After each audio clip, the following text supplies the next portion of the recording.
walk into a room, a party, a business meeting, a crowded lobby, and you feel it. That immediate sinking feeling of becoming invisible. You are a ghost in the machine of human interaction, a silent observer watching the game being played by others. You see them, the men and women who seem to command attention without even trying. When they speak, people listen. When they are silent, the silence has weight. They are not necessarily the loudest, the best-looking, or the most intelligent person in the room, but they have something you don't. They have presence. This invisible force, this quiet authority, is the single greatest determinant of your influence, your leadership potential, and your social success. The 99% of people believe that presence is a gift, an innate quality of charisma that you are either born with or you are not. They believe it is about having the right words, the cleverest lines, the most interesting stories. So they spend their lives trying to perfect their script, constantly rehearsing in their head what to say next, only to find that when the moment comes, their words fall flat, their energy is weak, and they remain invisible. This is the great lie that has kept you a spectator in your own life. This audiobook is the truth. The truth is that presence has almost nothing to do with your words. Presence is not a script you memorize. It is an energy you project. It is the external manifestation of your internal state. It is not a gift you are given. It is a fortress you build. The person who commands the room is not the one with the best script. They are the one with the most solid, calm, and powerful internal foundation. While the 99% are frantically trying to manage their external performance, the 1% are relentlessly focused on mastering their internal world. This is the secret. Your presence is a direct reflection of your mind. A chaotic, insecure, and distracted mind will always project a weak, scattered, and invisible presence. A calm, confident, and focused mind will project a powerful, centered, and magnetic presence. This is not magic. It is physics. This audiobook is your architectural blueprint for building that internal fortress. We will not give you a handful of cheap tricks or manipulative techniques. We will give you the foundational principles, the daily disciplines, and the mental frameworks to reconstruct your entire way of being.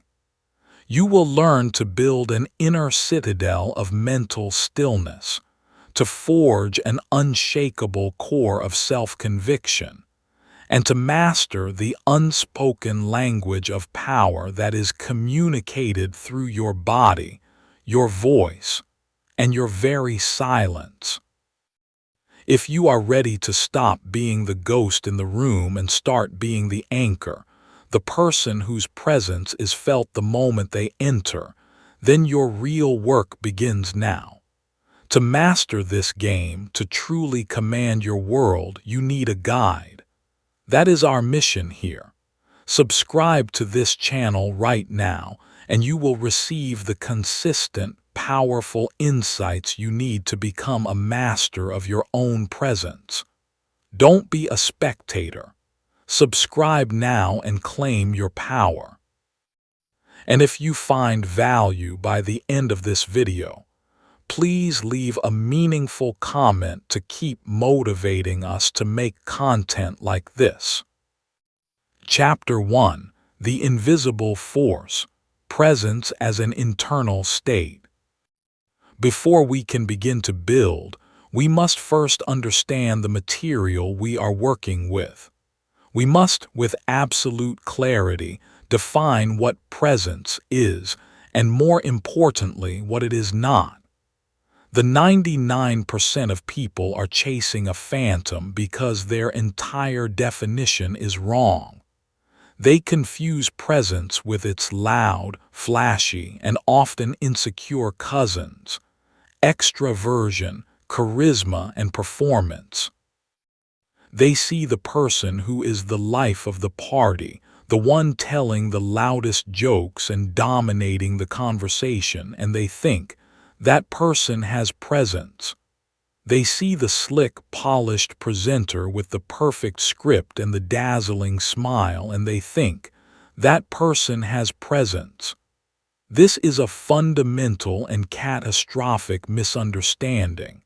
That is not presence, that is performance. A performance is an external act, a mask that is put on for an audience. It can be impressive, it can be entertaining, but it is often fragile. The moment the script is forgotten, the moment a difficult question is asked, the performance can crumble, revealing the insecure actor underneath. True presence is not an external act, it is an internal state. It is not a mask you wear, it is a reflection of the face beneath. It is a quiet, powerful, and authentic energy that radiates outward from a solid and centered inner core. It is the difference between a hollow chocolate bunny and a solid bar of gold. One is big and impressive on the outside, but it shatters under the slightest pressure. The other is dense, heavy, and real. It has weight. The person with true presence has weight. When they enter a room, the emotional gravity of the space shifts, even before they have spoken a single word. The 99% have a lightweight presence. Their energy is scattered. Their attention is fractured. They are in the room, but their mind is elsewhere, worrying about what others think of them, rehearsing their next sentence, checking their phone. They are a flickering candle in a hurricane, their small flame of presence constantly being threatened and extinguished by the winds of their own internal chaos and the distractions of the external world. The winner, the person of presence, has a heavyweight presence.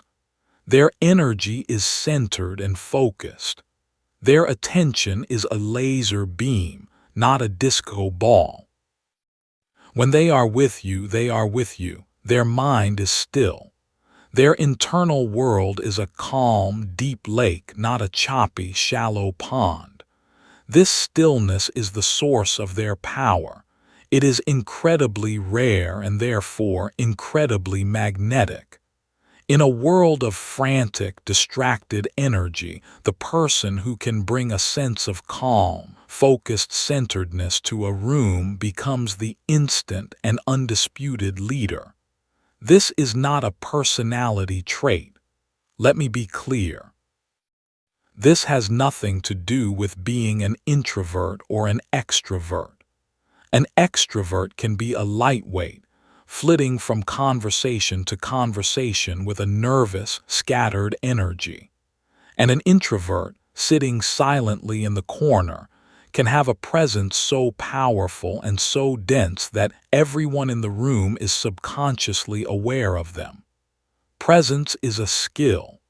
It is the skill of mastering your own internal state. It is the discipline of being the commander of your own mind, rather than a slave to its every whim.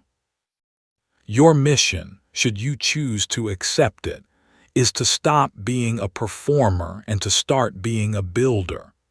You are going to stop focusing on the external decorations of charisma and start focusing on the internal foundation of your being. This is a profound shift. It is the difference between trying to paint a beautiful mural on a rotten, crumbling wall and spending the time to build a solid, flawless wall first. The 99% are forever painting on rotten walls, wondering why their murals never last. You are going to do the deep, unsexy, and foundational work. You are going to build a fortress of internal stillness and self-possession so strong that the presence that radiates from it is not something you have to turn on. It is simply a natural and inevitable byproduct of who you have become. This is not a quick fix. This is a lifelong practice. It is the path of the master. The first step on this path is to accept this new definition. Presence is an inside-out job. All of the external techniques we will discuss later, the body language, the eye contact, the vocal tone, they are all useless. They are all a hollow performance unless they are emanating from a genuinely solid core. Your work from this moment forward is on that core. It is on building the substance, not just polishing the surface. Chapter 2: The Inner Citadel, Forging a Mind of Stillness. The first and most important battle in the war for presence is fought in the silent, internal world of your own mind. Your mind is the projector, and your presence is the image it casts onto the screen of the world. If the projector is shaking, if the lens is dirty, if the film is a chaotic jumble of images, the projection will be weak, blurry, and confusing. To project a powerful, clear, and steady presence, you must first become the master of your own projector. You must build what the Stoic philosophers called an inner citadel, a fortress of mental stillness and calm within your own soul that is unshakable by the chaos of the external world. The 99% of people live with a mind that is in a state of civil war. It is a constant, raging storm of anxieties about the future, regrets about the past, a relentless inner critic, and 1,000 distracting thoughts pulling it in every direction. They have no control. They are not the commander of their mind, they are its prisoner. And this internal chaos is what they project outward. Their nervous energy, their scattered focus, their fidgeting body language, it is all a direct, unfiltered broadcast of their internal state. They are an open book of anxiety, and the world reads it instantly. The winner, the person of presence, has made a different choice. They have committed to the daily, disciplined work of tamming their own mind. They are not trying to stop their thoughts. They are learning to stop being controlled by them. They are building the skill of being the calm, conscious observer of the storm, rather than the storm itself. The single most powerful tool for building this inner citadel is the practice of mindfulness or meditation. This is not a spiritual or religious practice in this context. It is a secular, scientifically proven brain training exercise. It is the mental equivalent of lifting weights. The workout is simple.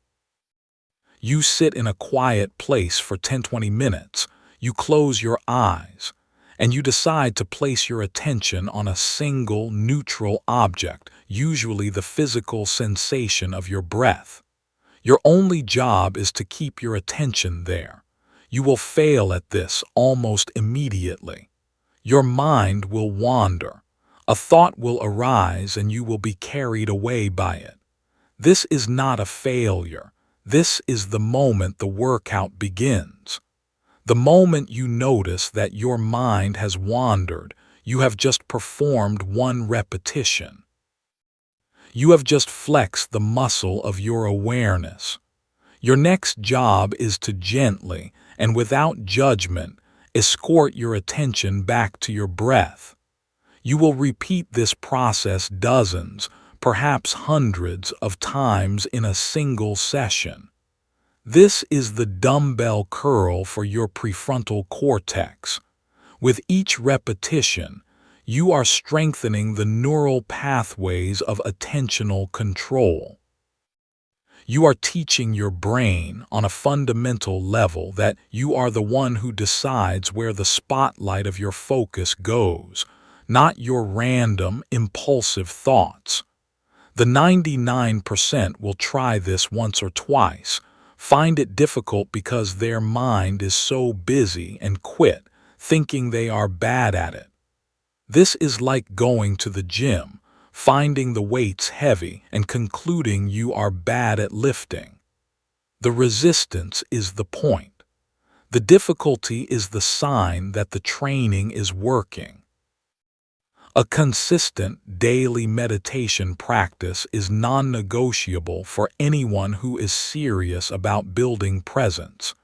It is the foundational habit.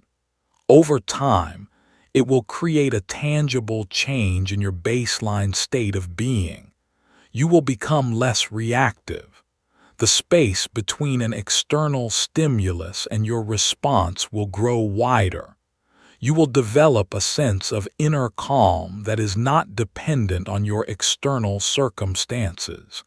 This is your inner citadel. Another powerful practice is journaling. At the end of each day, you will perform a mental dump. You will write down all of your worries, your anxieties, your unfinished tasks. You are taking the chaotic storm out of your head and putting it onto a piece of paper. This externalization process creates a sense of clarity and control. It allows you to go to sleep with a quieter mind and to wake up with a cleaner slate. The 99% carry the weight of all their mental clutter with them, 24/7. The winner has a system for regularly clearing their mental cache. You must also become a conscious curator of your mental inputs, as we have discussed in other audiobooks. You cannot build an inner citadel of calm if you are constantly bombarding it with the fear and outrage of the 24-hour news cycle and social media. You must protect your mind from this pollution with the same seriousness that you would protect your body from poison. This is the deep, internal work. It is the work no one sees, but it is the work that makes everything else possible. Your presence is born in the silence of your own mind. It is forged in the discipline of your daily practice. While the 99% are letting their minds run wild, you will be in your fortress, training, sharpening your focus, and cultivating a state of stillness so profound that when you walk into a room, the silence you carry within you will be more powerful than all of their noise combined. Chapter 3: The Currency of Conviction. Earned confidence, not faked charisma. You have begun to build your inner citadel of mental stillness. This is the foundation of your presence. Now we must erect the central pillar that will hold up the entire structure. This pillar is conviction. It is the deep, unshakable, and authentic belief in yourself, in your abilities, and in your own value. Presence without conviction is just a hollow performance. It is a well-delivered speech with no substance, a beautiful facade on an empty building. The 99% of people, when they try to build their presence, focus on faking charisma. They try to adopt the external mannerisms of a confident person, the smile, the handshake, the confident posture. But if these actions are not backed by a genuine internal conviction, they will be perceived on a subconscious level as inauthentic and untrustworthy. People can smell a fake a mile away. You cannot fake conviction. You must earn it. Unbreakable confidence, the kind that fuels a powerful presence, is not something you decide to have. It is a verdict you earn from yourself, based on a mountain of irrefutable evidence. The first and most important source of this evidence is competence. You must be undeniably good at something. The 99% are generalists. They have a superficial knowledge of many things but a deep mastery of nothing. As a result, their confidence is a mile wide and an inch deep. It is easily shaken. The winner understands that true, lasting conviction is the byproduct of mastery. They choose one craft, one skill, one domain, and they commit to the long, difficult, and unsexy process of becoming world-class at it. They engage in thousands of hours of deliberate practice. This deep, earned competence is the bedrock of their self-belief. The surgeon who has successfully performed an operation 1,000 times does not need to use affirmations to feel confident before the next one. Their confidence is a quiet, powerful knowledge born from a history of proven results. Their hands do not shake because their competence is real. You must choose your craft and begin the journey of mastery. Your presence will grow in direct proportion to your competence. The second source of evidence is integrity. This is the habit of keeping the promises you make to yourself. As we have discussed before, your confidence is a reputation you build with yourself. Every time you say you are going to do something and you do it, you make a deposit in your integrity bank account. Every time you break that promise, you make a withdrawal. The 99% are in a state of perpetual integrity bankruptcy. They are constantly making and breaking promises to themselves. Their subconscious mind has concluded, based on overwhelming evidence, that they cannot be trusted. And this deep, internal lack of self-trust is what projects as a weak and unconvincing presence. The winner is a master of the small, kept promise. They build their self-trust brick by boring brick. They start with promises so small they cannot be broken. I will do 5 push-ups. I will read 2 pages of this book. And they keep them. This creates a winning streak. This provides the evidence. Over time, as their integrity account grows, so does their conviction. Their word to themselves becomes law, and a person who has absolute trust in their own word projects an energy of unshakable integrity. The third source of evidence is resilience. Your conviction is truly forged and tested not when things are going well, but when you are facing adversity. The 99%'s confidence is fragile. It shatters at the first sign of failure or rejection. The winner has a different relationship with failure. They see it as a necessary and valuable part of the growth process. They have a track record, not of never falling, but of always getting back up. Every time you face a fear, every time you take a risk and survive the failure, every time you get knocked down and you choose to stand back up, you are gathering a powerful piece of evidence. The evidence is, I can handle it. I am strong enough to endure. I am a survivor. This is the source of a deep, battle-hardened conviction that a person who has only ever lived in their comfort zone can never possess. This is the trifecta of true conviction: competence, integrity, and resilience. This is what you must build. This is the substance that will give your presence its weight. Stop trying to fake charisma. That is the game of the 99%. Instead, focus on the deep internal work of becoming a person of substance. Become so good at what you do that your competence is undeniable. Become a person whose word to themselves is unbreakable.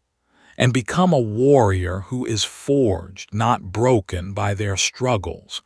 Do this, and the conviction you project will not be a performance.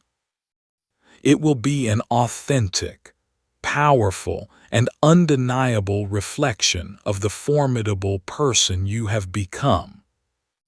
Chapter 4: The Language of the Body, Projecting Power Without a Word.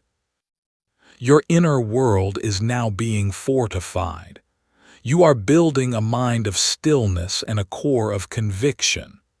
Now, we must open the gates of the fortress and allow this newfound internal power to be projected outward.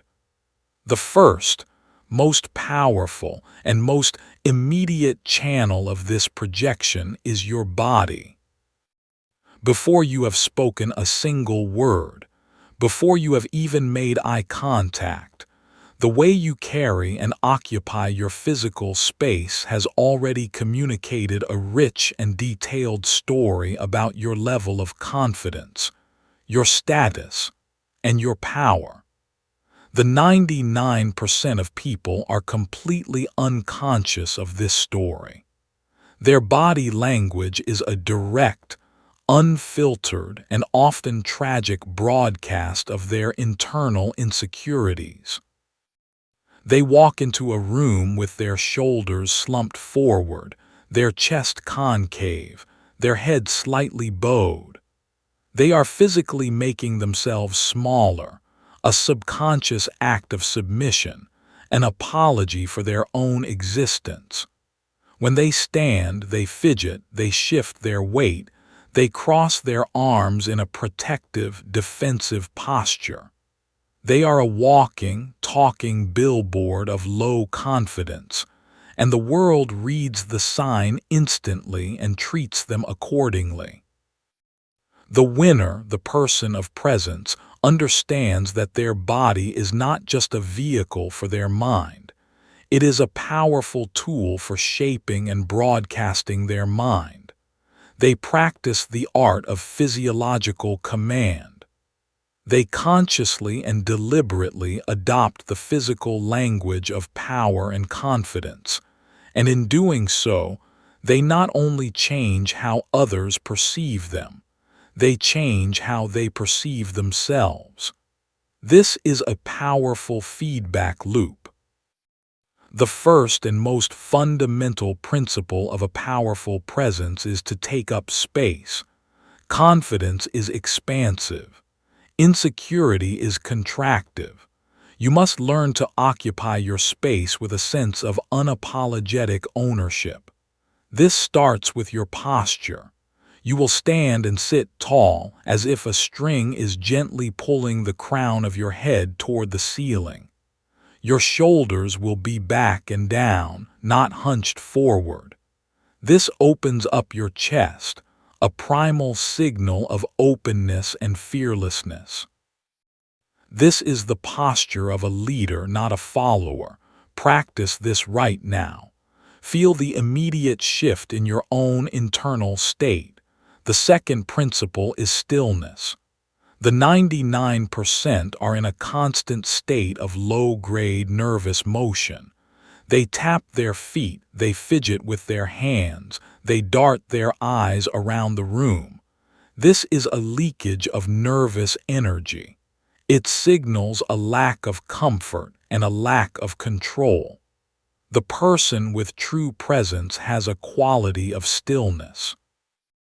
Their movements are deliberate, calm, and economical.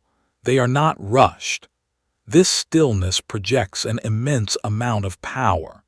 It communicates that you are so comfortable in your own skin, so in command of your own internal state, that you have no need for nervous, wasted motion. Practice this by simply being more aware of your own fidgeting habits.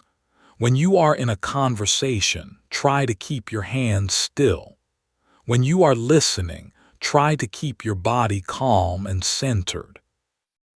It will feel strange at first, but this stillness is incredibly magnetic. The third principle is the use of open and expansive gestures. When you do use your hands to communicate, they should be open and expressive. Showing your palms is a universal, subconscious signal of honesty and openness. Using gestures that are wide and that move away from your body communicates a sense of confidence and authority. The 99% keep their gestures small and close to their body, another way of physically contracting themselves. The fourth principle is the power gaze. Your eyes are the most powerful tool for projecting presence. The 99% are uncomfortable with direct, sustained eye contact. They are constantly looking away, down at the floor or over the other person's shoulder. This signals submission, insecurity, or a lack of interest. The person of presence has a calm, steady, and engaging gaze. They are not afraid to hold eye contact. This does not mean an aggressive, unblinking stare. It means a soft but focused gaze that communicates, "I am here with you, I am listening, I am confident." When you are speaking to a group, you will not scan the room nervously. You will land your gaze on one person for a complete thought or sentence and then move to another. You are connecting with individuals, not just addressing a crowd. These are not tricks to fake confidence. They are the physical embodiment of the inner state you are building. You cannot sustain a powerful posture for long if your inner world is in chaos. The two must work together. But in the beginning, you can use the body to lead the mind. On a day when you are not feeling confident, you can consciously choose to adopt the posture of confidence. You can choose to move with stillness and deliberation. This is the act as if principle in its most physical form. You are sending a powerful biofeedback signal to your own brain telling it, "We are in command. We are powerful." The 99% let their feelings dictate their body language. The winner uses their body language to dictate their feelings. This is a profound reversal. Master the language of your own body, and you will be able to control the story you are telling the world and yourself without ever speaking a single word. Chapter 5: The Weight of Silence, Commanding Attention with the Unspoken. In a world that is saturated with noise, in which everyone is screaming to be heard, the person who can master the art of silence possesses a secret and devastatingly powerful weapon. This is one of the most counterintuitive and most advanced secrets of presence. The 99% of people are terrified of silence. To them, a pause in a conversation is an awkward void that must be filled immediately with noise, with a filler word like or ah, with a nervous laugh, with a rambling, half-formed thought. Their deep-seated insecurity makes them believe that if they are not talking, they are losing control of the interaction. They believe that their value lies in the words they are saying. The winner, the person with a heavyweight presence, has a completely different relationship with silence. They are not afraid of it. They are the master of it. They understand that silence is not an emptiness. It is a space. It is a canvas. And he who controls the canvas controls the painting. They know that their value does not just lie in their words, but in the weight and the impact of those words.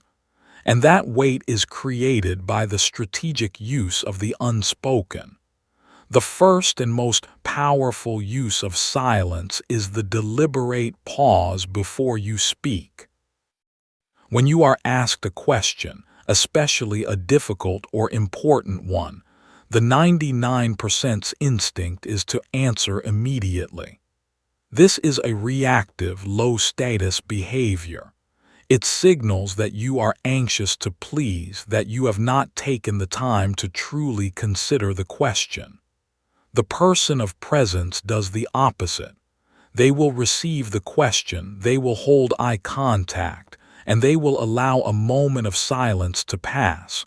1, 2, even 3 full seconds. This pause is an act of immense power. It does several things simultaneously. First, it communicates that you are taking the question and the questioner seriously. Second, it gives you time to actually formulate a thoughtful, intelligent, and concise response, rather than just blurting out the first thing that comes to your mind. And third, and most powerfully, it subtly shifts the power dynamic. It forces everyone in the room to wait on you. You are controlling the rhythm of the interaction. That small moment of silence can feel like an eternity to the insecure person, but to the observer, it projects nothing but calm, confident authority. You are not rushing to answer. You are answering on your own time. The second use of silence is the pause for emphasis while you are speaking. The 99% deliver their ideas in a breathless, continuous stream of words, as if they are afraid they will be interrupted if they stop. As a result, none of their ideas have any particular weight. The winner uses pauses to create drama and to signal importance. They will make a key point and then they will stop. They will let that point hang in the air for a moment. This silence acts as a natural highlighter. It tells the listener, this part is important. Pay attention. This is a technique used by all of the world's greatest speakers. They understand that the rests are just as important as the notes. The third use of silence is in the art of listening. As we will discuss in the next chapter, the person with the most presence is often the one who is speaking the least. When you can sit in a conversation and just listen, without feeling the desperate need to jump in with your own story or your own opinion, you are projecting a level of self-assurance that is incredibly rare and magnetic. You are comfortable enough in your own skin that you do not need the validation of hearing your own voice. The 99% are fidgety listeners. The silence of the other person makes them nervous. The winner is a still and patient listener. Their silence invites the other person to open up and to fill the space. Often, the most important information is revealed in the moments after a person has finished their initial thought, if you simply have the discipline to wait and not immediately respond. You must begin to practice this. It will be uncomfortable. Your default programming will be screaming at you to fill the void. You must resist. Start in low-stakes conversations. When you are asked a question, force yourself to take one deep breath before you answer. When you make an important point, deliberately pause for 2 seconds afterward. When you are listening to someone when they finish speaking, count to 3 in your head before you respond. You are retraining your own neurology. You are teaching yourself to be comfortable in the space that terrifies the 99%. In a world of noise, silence is a statement. It is a statement of confidence. It is a statement of power. It is a statement that you are a person of substance, whose words have weight, and whose presence is felt not just in the sound they make, but in the profound and powerful stillness they command. Chapter 6: The Magnetism of Listening, the Ultimate Power Play. There is a deep and profound paradox at the heart of human presence. The 99% of people, in their desperate quest to be seen as interesting, charismatic, and important, believe that the path to presence is through talking. They believe they must have the best stories, the wittiest jokes, the most intelligent insights. They enter every conversation with a full quiver of things to say, and they spend the entire interaction waiting for their turn to shoot their arrows. They are broadcasters.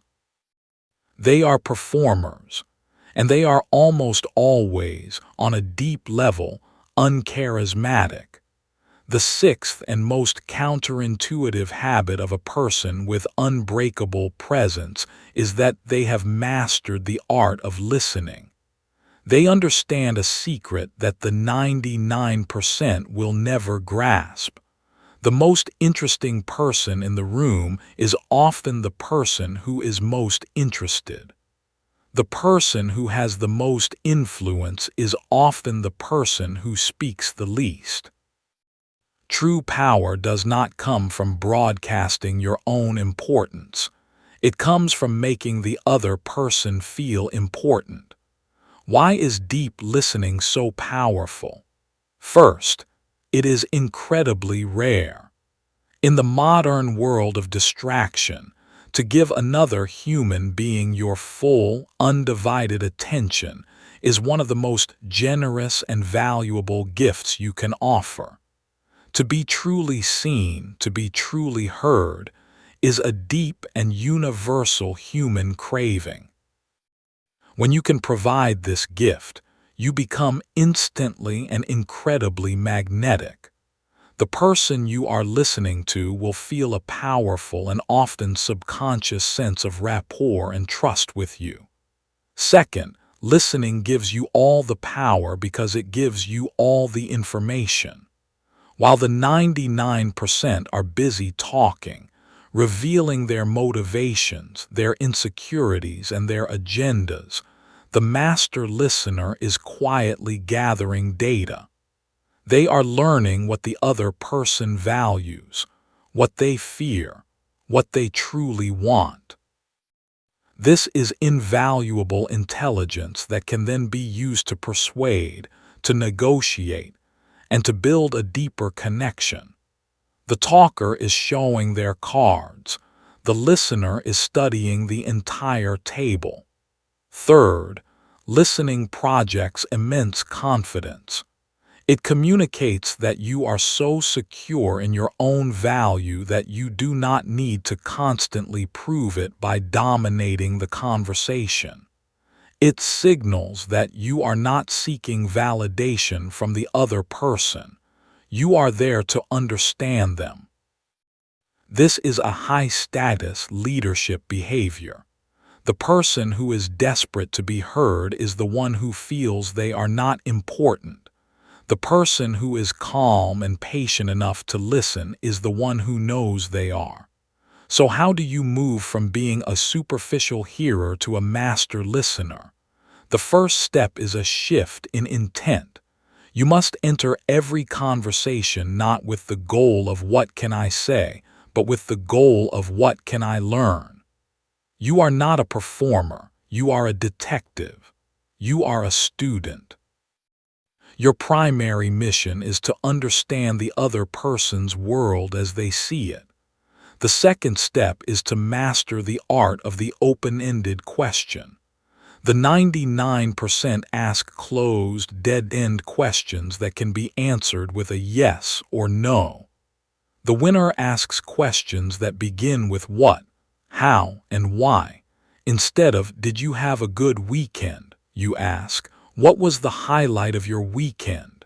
Instead of, "Do you like the proposal?" you ask, "What are your thoughts on the proposal?" These questions invite the other person to open up, to share their stories, to reveal their thinking. The third step is to listen with your whole body. As we've discussed, you will maintain calm, steady eye contact. You will orient your body towards the speaker. You will nod to show that you are engaged. You are non-verbally communicating. "I am 100% here with you." The fourth step is the most difficult and the most powerful. You must learn to be comfortable with the pause. After the other person has finished speaking, you will not immediately jump in with your own response. You will allow a moment of silence to pass. This does two things. It gives the other person a chance to add a final, often more revealing thought. And it gives you time to actually process what they have said and to formulate a thoughtful response, rather than just a knee-jerk reaction. This is not a passive activity. Deep listening is an act of intense, focused concentration. It is a form of meditation. It requires you to silence your own inner monologue, to tame your own ego's desire to speak, and to be fully present with another human being. It is a profound act of discipline. For the next week, I want you to make this your primary practice. In every conversation, set a goal for yourself to speak only 30% of the time. See it as a game. Your goal is to get the other person to do most of the talking. Use open-ended questions. Listen to understand. Get comfortable with the silence. The 99% will continue to believe that the path to influence is through their own voice. You will have discovered the secret of the master. The path to true, unshakable presence is through your ears. Chapter 7. Speaking with Gravity, the Weight of Your Words. You have built a powerful, silent foundation for your presence. You have mastered your inner state, your body, and your listening. Now and only now are you ready to speak. The words of the 99% are lightweight. They are a scattered, nervous, and often wasted energy. They speak to fill silence. They speak to seek approval. They speak without intention. As a result, their words have no impact. They are a gentle breeze that is barely felt and quickly forgotten. The words of the person with presence have gravity. They have weight. Each word is chosen with care, and each sentence is delivered with a calm, deliberate force. Their speech is not a breeze. It is a powerful, focused current that can move minds and shape reality. This is not about what you say. It is about how you say it. The seventh habit for controlling the room is to master the art of speaking with gravity. The first principle of speaking with gravity is economy of words. The 99% believe that speaking more makes them sound more intelligent and more important. They use 10 sentences to make a point that could be made in one. They ramble. They repeat themselves. This is a low-status behavior. It signals a lack of clarity and a desperate need for attention. The winner understands that power lies in brevity. They know that the fewer words they use, the more impact each of those words will have. They have done the hard, internal work of clarifying their thinking before they speak. Their words are the sharp, polished tip of a massive iceberg of thought. Practice this. Before you speak in a meeting, take a moment to formulate your one core point. What is the single most important thing you need to communicate? And what is the most concise and powerful way to say it? The second principle is vocal tonality. Your voice is an instrument and you must learn to play it. The 99% speak from their throat and their nose, in a higher, thinner register. This is a sound that lacks authority. The person of presence learns to speak from their diaphragm, from their chest. This creates a lower, richer, and more resonant tone. A lower vocal tone is subconsciously associated with power, authority, and trustworthiness. This is not about faking a deep voice. It is about learning to use the natural resonance of your own body. You can practice this by putting a hand on your chest and humming. You want to feel the vibration there. When you speak, you want to feel that same resonance. The third principle is packing. The 99% speak quickly as if they are afraid of being interrupted. This nervous, rushed pace signals a lack of confidence. It makes their ideas seem cheap and disposable. The winner speaks at a slower, more deliberate pace than the average person. This slower pace does several things. It communicates that you are calm and in control. It gives the listener time to actually process your words, and it forces them to pay closer attention. It subconsciously signals that what you are saying is important and deserves to be heard. This, combined with the strategic use of the pause, is the key to creating a rhythm of speech that is captivating and authoritative. The fourth principle is the elimination of filler words. Filler words, like, sort of, are the weeds in the garden of your speech. They are verbal static that communicates uncertainty and a lack of preparation. They are what your brain does when it is trying to fill the silence that it fears. The 99% are completely unconscious of how often they use these words. You must become a ruthless editor of your own speech. The first step is awareness. Record yourself speaking for 5 minutes. Listen back and count every single filler word. You will be horrified. The second step is to replace the filler word with a pause. The next time you feel the urge to say, simply close your mouth and be silent for a moment. You are replacing a signal of weakness with a signal of power. This will feel awkward at first, but with practice, it will become your new, more powerful default. These are the 4 pillars of speaking with gravity: economy of words, a resonant tone, a deliberate pace, and the absence of fillers. This is not about becoming a monotone robot.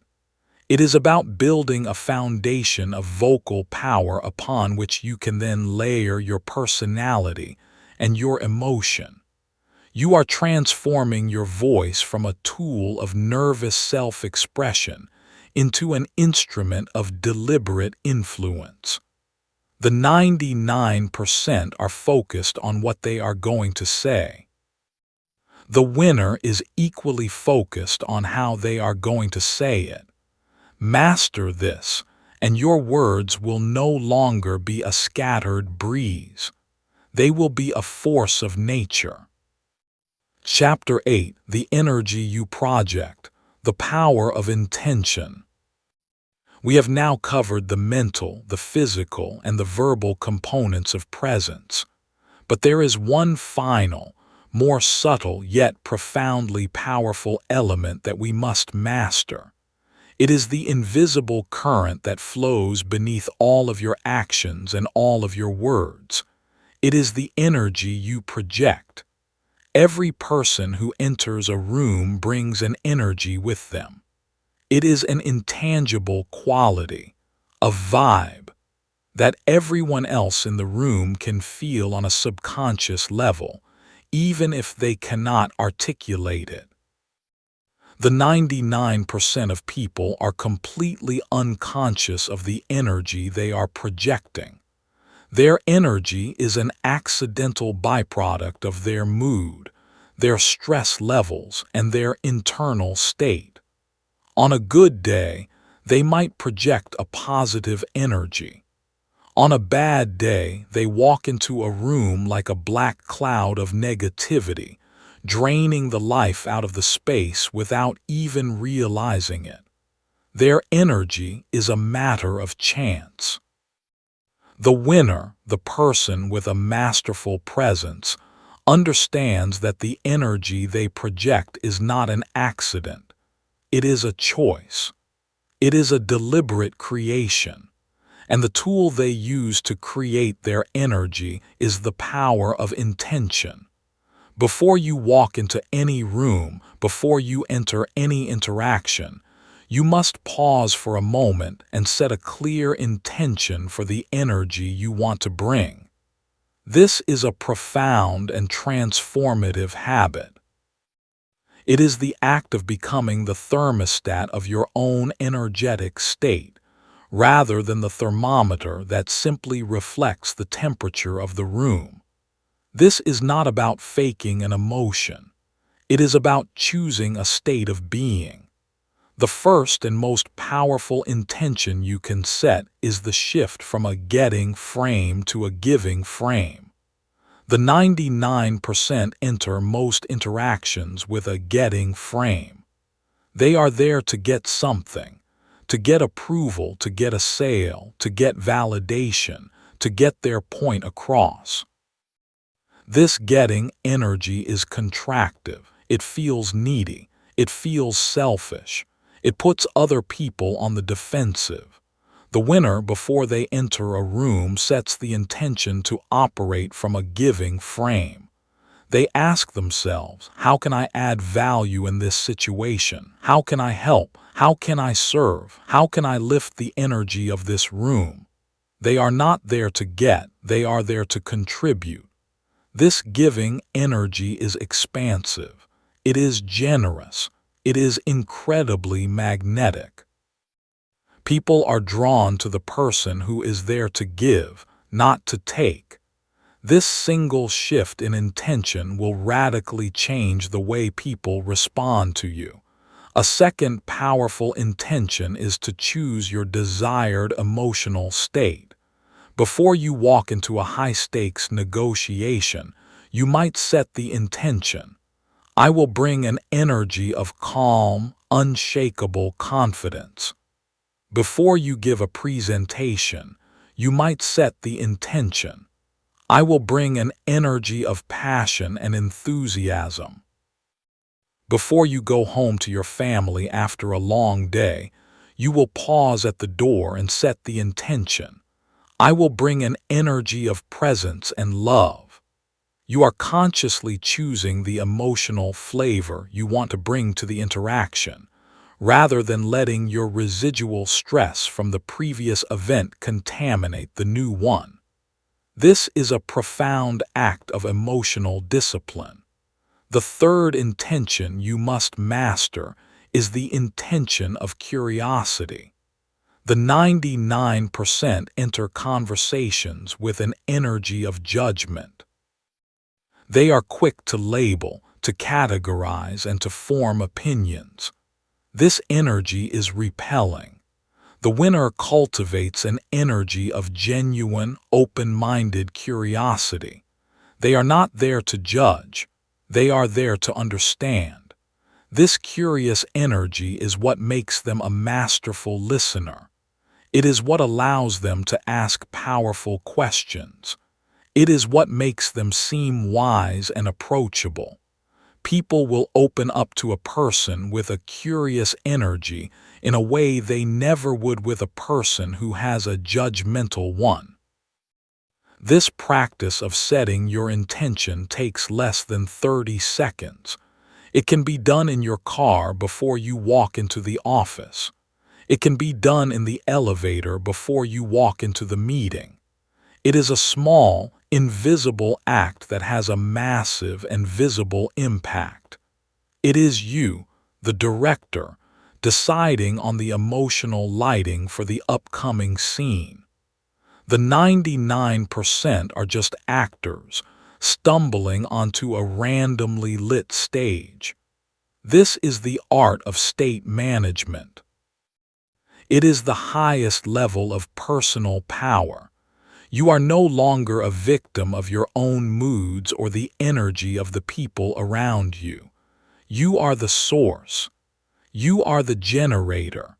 You are the person who walks into a tense, negative room and by the sheer force of your own calm, positive, and intentional energy transforms the entire space. That is not just presence. That is leadership. Chapter 9, Presence Under Pressure, The Warrior's Poise. All of the habits we have discussed, the stillness, the conviction, the body language, the listening, the vocal control, are powerful in a calm and controlled environment. But the true test of your presence, the moment where the amateur is separated from the master, is when the pressure is on. It is in the high-stakes negotiation, in the face of an aggressive critic, in the moment of a sudden crisis. This is where the 99% crumble. Under pressure, their carefully constructed performance shatters.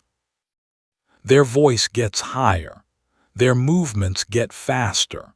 Their mind goes blank. Their default programming of insecurity and reactivity takes over. All of their training is forgotten, and they are reduced to a state of fight, flight, or freeze. The ninth habit for controlling the room is to cultivate the warrior's poise, the ability to maintain your center, your calm, and your powerful presence, even when you are in the heart of the storm. This is not about being fearless. It is about acting effectively in spite of your fear. It is the ultimate test of your inner citadel. The first and most important tool for maintaining presence under pressure is your breath. Your breath is the remote control for your nervous system. When your brain perceives a threat, it triggers your sympathetic nervous system, the fight or flight response. Your heart rate increases, your muscles tense, and your breathing becomes shallow and rapid. This is a state that is terrible for clear thinking and a powerful presence. You can consciously override this response by taking control of your breath. The technique is simple. You must make your exhalation longer than your inhalation. A simple box breath, inhaling for a count of 4, holding for 4, exhaling for a count of 6, and holding for 2, is a powerful and discreet tool you can use in any situation.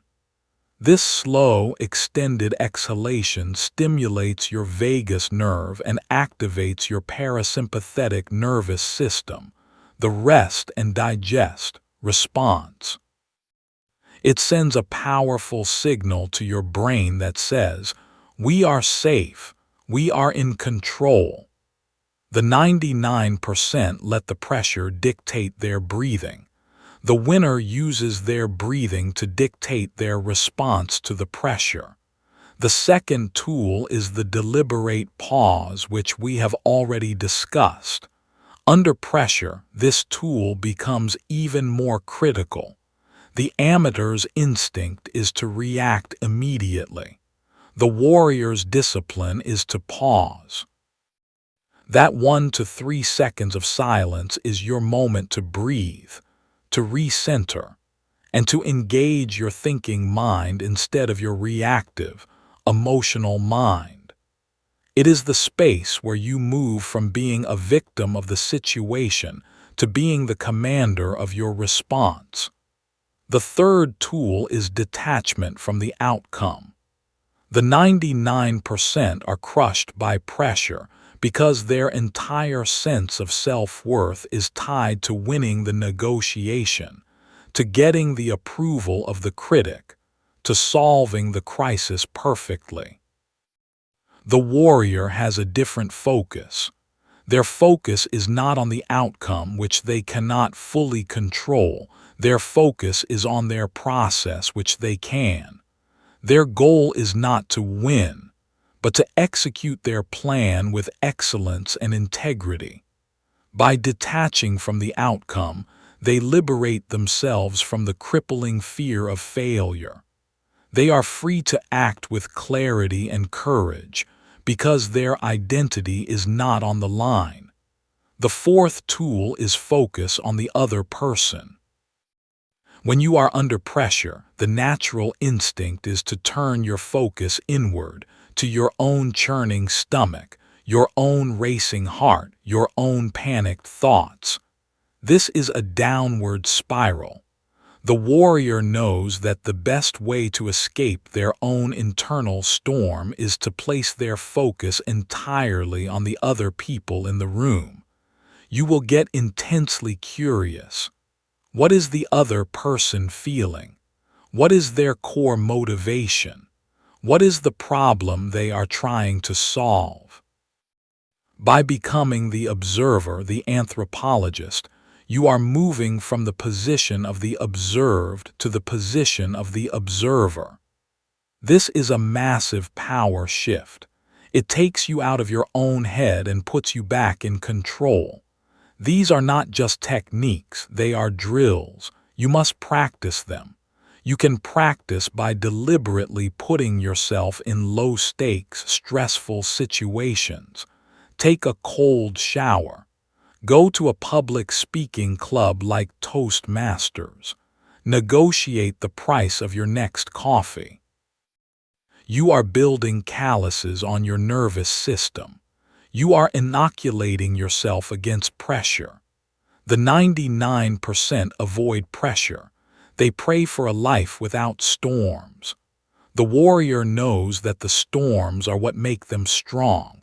They do not just endure the pressure, they seek it out, because they know that it is in the fire of adversity that the steel of their presence is truly forged. Master this, and you will become the person that others look to when the world is falling apart. You will be the calm in the chaos. And that is the ultimate form of presence. Chapter 10. The Unconscious Radiance, when presence becomes who you are. We have reached the end of our construction. We have laid the foundation of mental stillness, erected the pillars of conviction and competence, and mastered the external expressions of body, voice, and energy. We have learned to be a warrior, calm and powerful under pressure. You now possess the complete architectural blueprint for a presence that can control any room. But there is one final, magical stage in this evolution. It is the stage where you stop thinking about the blueprint. It is the stage where you are no longer consciously practicing presence. You are simply being presence.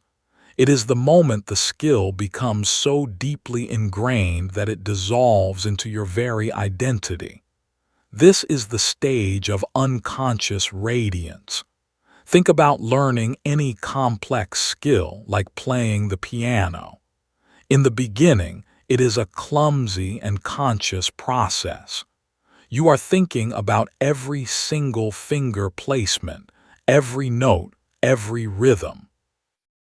This is the stage of conscious incompetence and conscious competence. It is the stage where the 99% of people live when they are trying to improve their presence. They are running a mental checklist. Are my shoulders back? Am I making eye contact? Am I pausing before I speak? This is a necessary and important part of the training. But the master pianist is not thinking about their fingers. They have practiced the scales and the chords so many thousands of times that the skill has moved from their conscious, thinking mind to their subconscious, intuitive mind. They are no longer playing the piano. The music is simply flowing through them. This is the stage of unconscious competence. This is your ultimate goal. The person with unconscious radiance is no longer running a presence checklist. Their powerful posture is their natural posture. Their calm, deliberate speech is their natural way of speaking. Their deep listening is their natural mode of interaction. They are not trying to have presence, they simply are presence. It is a light that radiates from them, effortlessly and automatically. This is the result of thousands upon thousands of repetitions. It is the compound effect applied to the skill of being.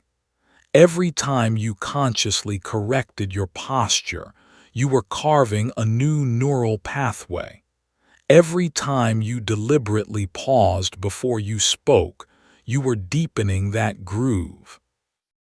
Every time you practiced your 10 minutes of meditation, you were strengthening the muscle of your inner stillness. You have put in the work, and now the system runs on its own. The person with this level of mastery has a profound effect on the world around them. They move through life with a sense of grace and effortlessness that is deeply inspiring to others.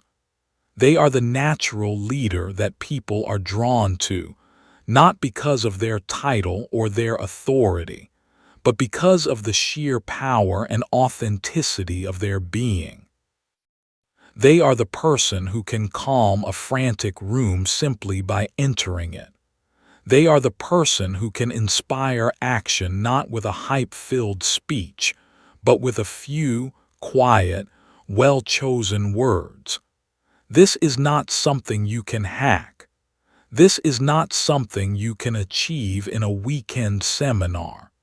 This is the reward for a long and disciplined journey. It is the prize that is waiting for you on the other side of a mountain of consistent, deliberate practice. Your journey from this point forward is to stop seeing these habits as a set of separate techniques and to start seeing them as a single, unified practice of becoming. You are not practicing body language. You are becoming a person of physical command. You are not practicing listening. You are becoming a masterful listener. You are not practicing meditation. You are becoming a person of inner stillness. The habits are the path, but the destination is a new identity. The unconscious radiance is the final victory. It is the moment you have so fully integrated all of these principles that you can forget them. You can throw away the blueprint because you now live inside the fortress you have built. You are no longer the architect. You are the king, ruling your inner kingdom with a calm, wise, and effortless authority. And from that kingdom, your presence will shine out into the world, not as a performance, but as a genuine, powerful, and unforgettable light. The journey is long. The practice is for a lifetime. But the person you will become at the end of it is a masterpiece of your own creation. And that is the greatest work of art a human being can ever produce. The closing. The blueprint is now complete. The architecture of presence has been revealed. You began this journey as a ghost in the room, a spectator in the game of life, believing that the power to command attention was a magical gift you were not given. You now know the truth. You know that presence is not a gift, it is a construction.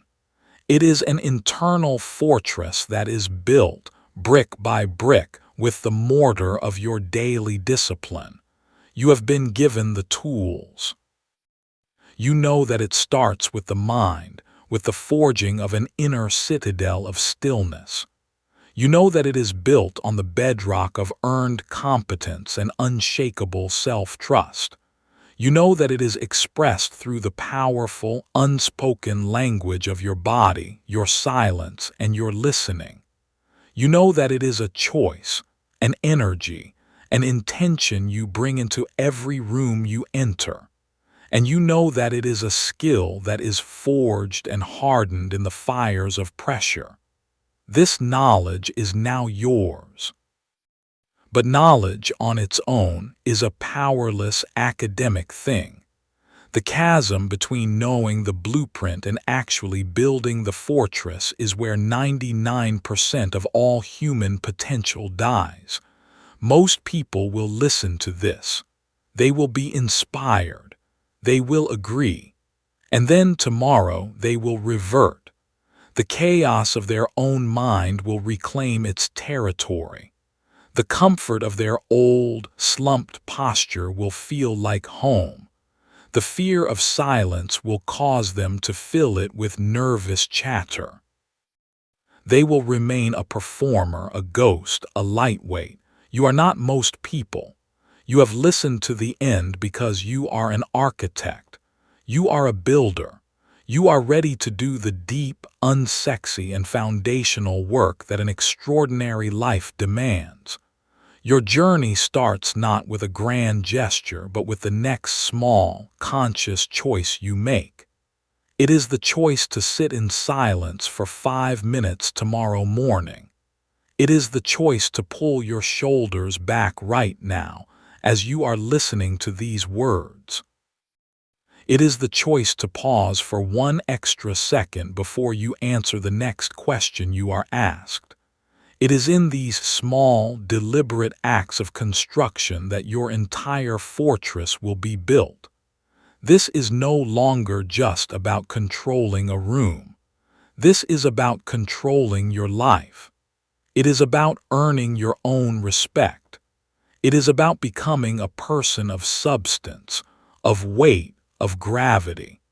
It is about forging an identity so solid and so authentic that it becomes the anchor for everyone and everything around you. The time for learning is over. The time for building has begun. The blueprint is in your hands. The first brick is waiting. Go and lay it.